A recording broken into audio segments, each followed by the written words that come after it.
الرحیم الحمدللہ رب العالمین افضل الصلاۃ و اکمل السلام علی سید الانبیاء والمرسلین وعلی آلہ الکرام و اصحابہ العظام اجمعین اما بعد فقد قال اللہ تبارک و تعالی فی کتابہ المحکم و خطابہ المتقن و قولہ احسن بسم اللہ الرحمن الرحیم یاسین والقرآن الحکیم انک لمن المرسلین علی صراط مستقیم تنزیل العزیز الرحیم لتنذر قوما ما انذر آباؤہم فہم غافلون صدق اللہ العظیم۔ یاسین یعنی اے سید عرب و عجم، قسم ہے قرآن کی، بے شک آپ رسولوں میں سے ہیں، یقیناً آپ راہ راست پر ہیں۔ نازل فرمایا قرآن حکیم کو عزیز اور رحیم نے، تاکہ آپ ڈرا سکیں اس قوم کو جن کے باپ دادا کو طویل عرصے سے نہیں ڈرایا گیا۔ بے شک ان کے مسلسل کفر و عناد کے باعث یہ بات لازم ہو چکی ہے کہ ان میں اکثر ایمان نہیں لائیں گے۔ لفظ لفظ نور اور حرف حرف روشنی سے آراستہ نور قرآن کے ساتھ طاہر بخاری آپ سے مخاطب ہے۔ ناظرین، جزیرۃ العرب دنیا کا سب سے بڑا جزیرہ نما، ایشیا کے جنوب مغربی کونے میں واقع، جس کے 3 اطراف پانی اور ایک طرف صحرا ہے، اسلام کی دعوت و تبلیغ کا اولین مرکز، دین حنیف کی اولین تجربہ گاہ، اور نبی اکرم رسول محتشم صلی اللہ علیہ وآلہ وسلم کے ظہور کی جس خطے کو سعادت میسر آئی، یہ خطہ اور یہ قریہ جس کو سب سے پہلے حضرت ابراہیم علیہ السلام نے اپنے بیٹے اسماعیل علیہ السلام ان کے ساتھ آباد کیا۔ قرآن کہتا ہے ان اول بیت وضع للناس ببکۃ مبارکا وہدی للعالمین۔ حضرت اسماعیل علیہ السلام آپ کے 12 فرزند تھے، جن میں نابت اور کیدار، ان کی نسل پورے عرب اور بالخصوص مکہ میں پھیلی۔ ایک خاص عرصے تک حضرت ابراہیم علیہ السلام اور حضرت اسماعیل علیہ السلام کی تعلیمات، آپ کا ابلاغ اور ان کے خاندان اور اس بستی میں اس کی سرفرازی رہی۔ بتدریج یہ لوگ دین حنیف سے بھٹکے اور پھر آہستہ آہستہ ان کے اندر وہ بد رسومات آ گئیں جس کے سبب شرک اور بت پرستی جیسی گناہ کی یہ اتھاہ گہرائیوں میں جا گرے۔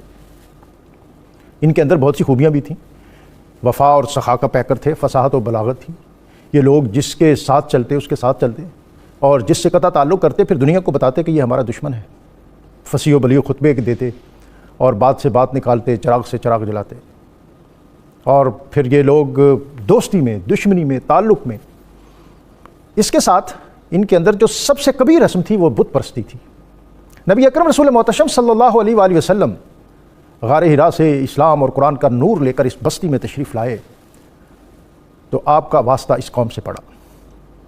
طویل مشرکانہ رسومات کے سبب یہ لوگ اور ان کا مزاج، اور اس میں نہ کسی الوہیت کی گنجائش تھی، اور نہ ہی موت کے بعد کسی دوسری زندگی کا تصور، اور نہ ہی نبوت و رسالت اور موت کے بعد کسی دوسری زندگی کا امکان، یعنی اللہ تعالیٰ کی وحدانیت، نبی صلی اللہ علیہ وسلم کی رسالت اور مرنے کے بعد کسی دوسری زندگی کا تصور ان کے ہاں سرے سے مفقود ہو چکا تھا۔ نبی اکرم رسول محتشم صلی اللہ علیہ وآلہ وسلم نے اسلام اور قرآن کی دعوت ان پر پیش کی اور ان کو اسلام کی ان بنیادی تعلیمات کی طرف مائل کیا۔ یہ لوگ کہتے تھے کہ یہ کس طرح ممکن ہے کہ ہمارے اتنے ڈھیروں خدا ہیں، ان ڈھیروں خداؤں کی جگہ ہم کسی ایک خدا کی پوجا کریں۔ ان کے ہاں ہر گھر کا خدا علیحدہ تھا، ہر فرد کا خدا علیحدہ تھا، ہر گھر کے اندر ایک بت رکھا ہوا تھا۔ جب کہیں جاتے تو فیملی اور خاندان کے لوگوں سے ملنے کے بعد سب سے آخر میں اپنے خدا کو ملتے، گھر میں واپس آتے تو سب سے پہلے اس کو سلام کرتے۔ اسی طرح یہ کہتے تھے کہ یہ کیسے ممکن ہے کہ جب ہم مر جائیں گے، مر کے مٹی ہو جائیں گے، اور ہماری جو خاک ہے اس کو ہمارے نہ جانے کہاں کہاں لے جائیں گی، پھر ہم دوبارہ جی کے اٹھیں گے۔ اس طرح کے تصورات، تخیلات اور عقائد کی اماج گاہ یہ خطہ، اس میں نبی اکرم رسول محتشم صلی اللہ علیہ وآلہ وسلم آپ کی جلوہ گھری، اور اس میں آپ نے ان کو خطاب کیا۔ اور اس خطاب کے حوالے سے جو بہت اہم مکی صورت سورہ یاسین، یاسین والقرآن الحکیم، کہ قسم ہے اس قرآن کی، قسم سے مراد ایک فوقیت ہوتی ہے کہ یعنی قرآن پاک ایک ایسی چیز ہے جو اس ہستی کا سب سے بڑا معجزہ ہے۔ انک لمن المرسلین، کہ آپ رسولوں میں سے ہیں۔ قرآن پاک کو نبی اکرم رسول محتشم صلی اللہ علیہ وآلہ وسلم نے سورہ یاسین کو قرآن کا دل کہا ہے۔ جس طرح کسی وجود کی دل کے بغیر حیثیت بہت کم ہو جاتی ہے، اسی طرح سورہ یاسین جو ہے اس کی فوقیت اور اس کی عظمت قرآن پاک میں ویسی ہی ہے۔ اس کے مضامین اور اس میں بطور خاص اللہ تعالیٰ کی وحدانیت، نبی صلی اللہ علیہ وسلم کی رسالت اور مرنے کے بعد دوبارہ جی اٹھنا، قیامت، عقیدہ معاد، یہ ساری چیزیں اس میں بہت عمدہ تماثیل کے ساتھ بیان کی ہیں، اور دعوت غور و فکر دی گئی ہے مکہ کی اس بستی میں۔ سورہ یاسین کے مضامین، اس کے فضائل اور اس کی خیر و برکت کے مختلف حوالوں کے مطابق آج ہم گفتگو کریں گے، جس کے لیے ہمیشہ کی طرح ہمارے ساتھ موجود ہیں علامہ مفتی محمد فاروق القادری صاحب، علامہ مفتی محمد اقبال چشتی صاحب، اور اللہ رب العزت کی بارگاہ میں حمد کا نذرانہ پیش کرنے کے لیے آج ہمارے ساتھ موجود ہوں گے محمد جواد نقشبندی۔ ان کی طرف بڑھنے سے قبل آج کا اسم گرامی الوہاب، سب کچھ عطا فرمانے والا، اس اسم گرامی کی برکت یہ ہے کہ جو شخص کثرت کے ساتھ الوہاب کا ورد کرتا ہے تو اللہ تعالیٰ اسے ہر قسم کی محتاجی سے دور رکھتا ہے۔ مفتی صاحب سورہ یاسین اور اس کے شان نزول جناب۔ بسم اللہ الرحمن الرحیم۔ ڈاکٹر صاحب سورہ یاسین قرآن مجید کا دل ہے۔ نبی کریم صلی اللہ علیہ وسلم نے سورت کے متعدد فضائل خود بیان فرمائے۔ آپ نے یہ بھی فرمایا کہ میری چاہت ہے کہ میری امت کے ہر فرد کے سینے میں سورہ یاسین موجود ہو۔ سبحان اللہ۔ سورہ یاسین کو صبح پڑھا جائے تو شام تک اللہ تعالیٰ خوشی قائم رکھتا ہے، اور شام کو پڑھا جائے تو صبح تک خوشی قائم رکھتا ہے۔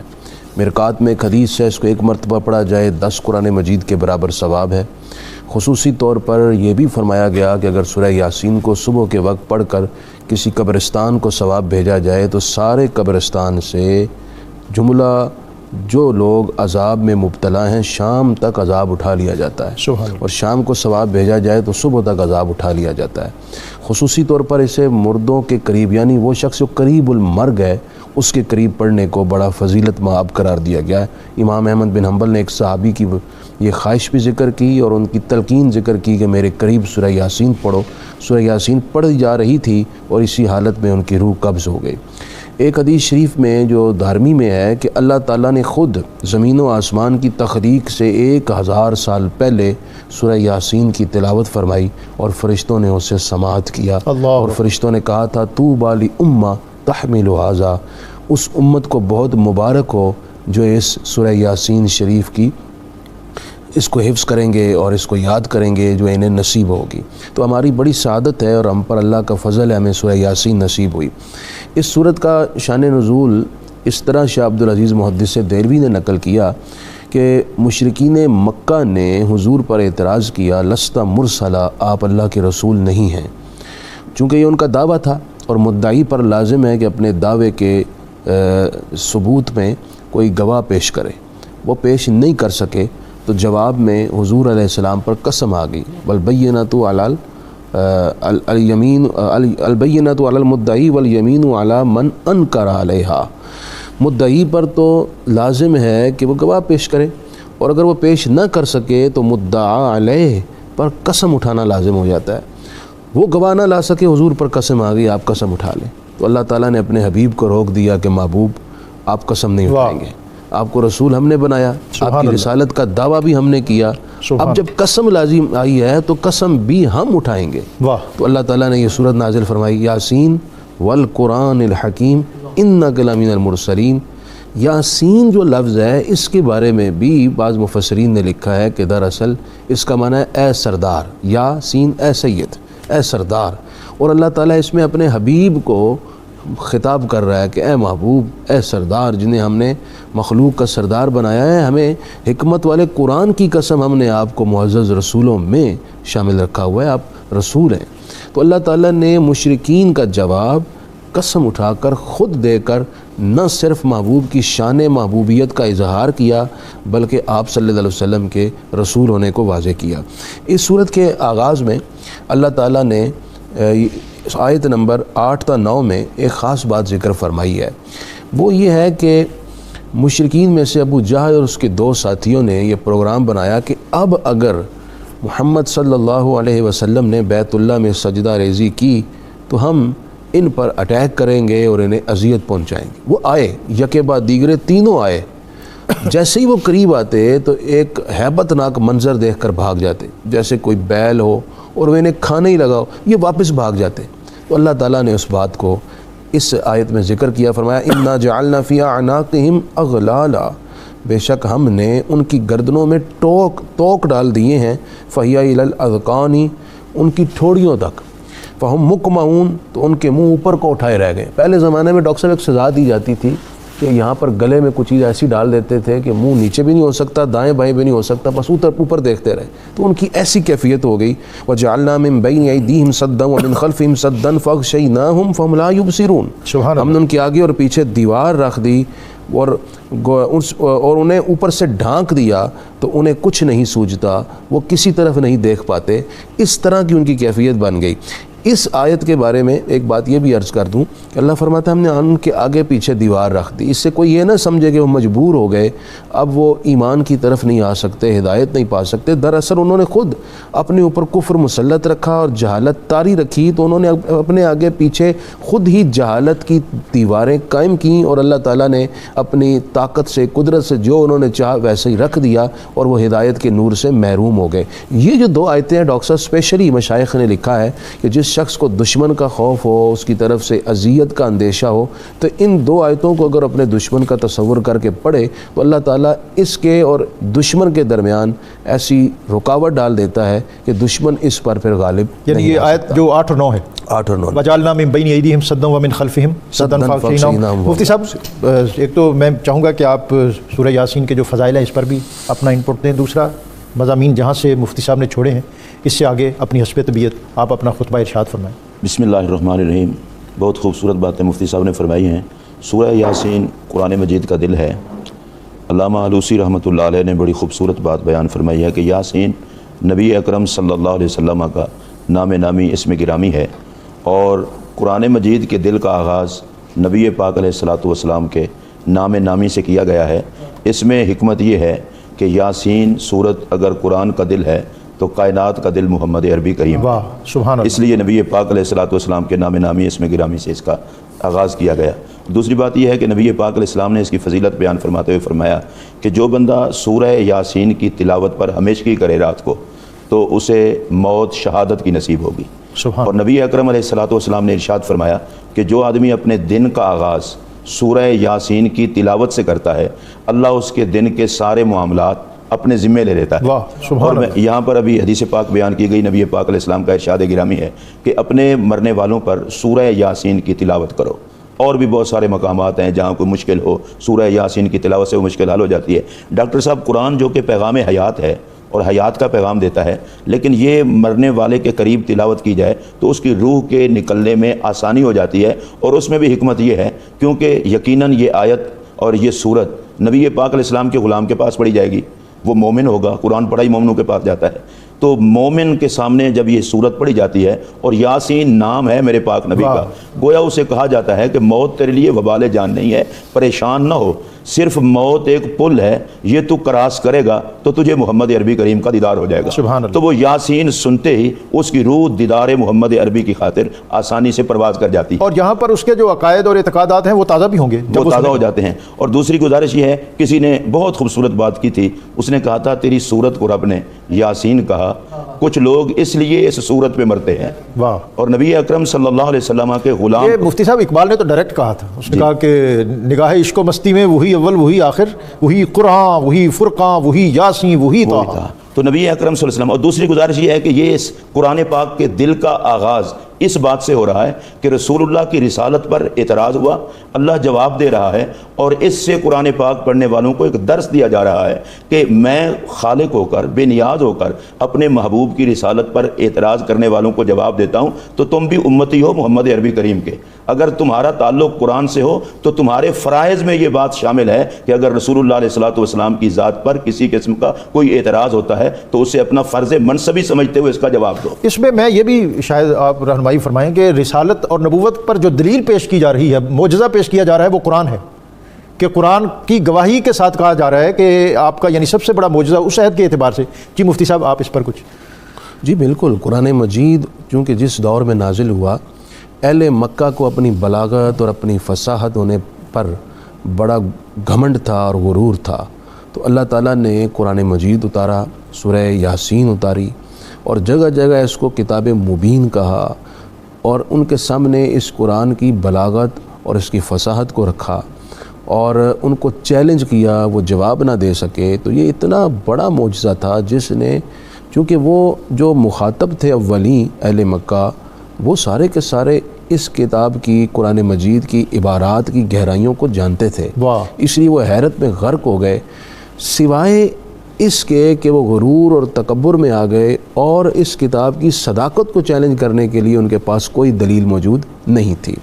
آیت جو آگے ڈاکٹر صاحب آ رہی ہے آیت نمبر 13 سے 27 تک، اس میں اللہ تعالیٰ نے گزشتہ امتوں کے 3 رسولوں کا اور ایک مومن کا واقعہ ذکر کر کے ایک انتہائی سبق آموز باتیں ارشاد فرمائی ہیں جناب۔ سورہ یاسین شریف کے جو 3 بڑے ہم اس کو کہہ سکتے ہیں موضوع ہیں، ایک توحید ہے، دوسرا رسالت ہے، اور تیسرا مرنے کے بعد اٹھنا ہے۔ آغاز میں رسالت کا ذکر ہوا، اب آگے توحید کا اور مرنے کے بعد اٹھنے کے حوالے سے جو آخرت پر شبہات تھے ان کا ازالہ بھی ہوگا۔ 3 رسول آئے، پہلے 2 رسول ایک بستی کی طرف آئے، اس بستی کا یہاں پر نام ذکر نہیں ہے، بعض مفسرین نے نام ذکر کیے ہیں، ان میں سے بعض مفسرین نے کہا ہے اس بستی کا نام تھا انطاکیہ۔ جی، وہاں پر تشریف لائے 2 رسول، انہوں نے لوگوں کو دعوت دی۔ جیسا کہ تاریخ ہے معترضین کی کہ وہ ہر دور میں یہی کہتے آئے ہیں کہ آپ اگر رسول ہیں تو ہم جیسے انسان کیوں ہیں، رسول تو انسان نہیں ہوتے، ان کے ذہن میں یہ تھا، انہوں نے مسترد کر دی دعوت۔ ان رسولوں کو پھر انہوں نے اذیت دینے کے لیے، ان پر تشدد کرنے کے لیے پروگرام کیا، تو اللہ تعالیٰ نے ایک اور رسول ان کی مدد کے لیے بھیجے۔ اب 3 رسولوں نے مل کر دعوت حق دی، توحید کا بیان کیا، اور خصوصی طور پر مرنے کے بعد اٹھنے کے حوالے سے دلائل پیش کیے۔ دلائل کا تو جواب نہ دے سکے، البتہ انہوں نے رسولوں کو قتل کرنے کا پروگرام بنایا۔ تو ان رسولوں کی مدد کے لیے ایک عام شخص اٹھا، وجاء من اقصى المدینۃ رجل یسعی قال یا قوم اتبعوا المرسلین۔ شہر کے کنارے ایک آدمی تھا، کہا جاتا ہے ان کا نام تھا حبیب نجار، وہ یہ لکڑی کا کام کیا کرتے تھے، دل ان کا توحید سے بھرا ہوا تھا، سبحان اللہ، رسولوں پر ایمان بھی رکھتے تھے۔ وہ دوڑتے ہوئے آئے اور ان کو کہا کہ لوگوں ان رسولوں کی اتباع اور اطاعت کر لو، تمہیں نجات ملے گی۔ اور پھر انہوں نے اس پر ہی اکتفا نہ کیا بلکہ ببانگ دوہل لوگوں کے سامنے اپنے ایمان کا بھی اظہار کر دیا۔